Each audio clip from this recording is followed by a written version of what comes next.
Hey, what's up, guys?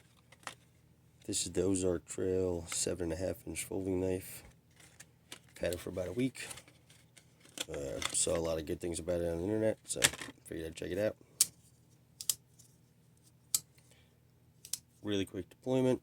Said it's got D2 steel. Somewhere it said it.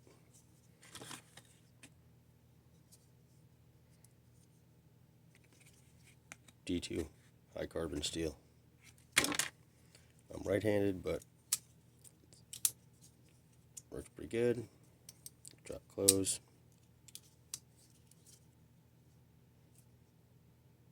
You can switch the clip to the other side if you want. First time I had one of these with this type of lock on it.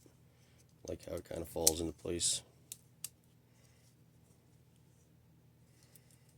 Good blade size.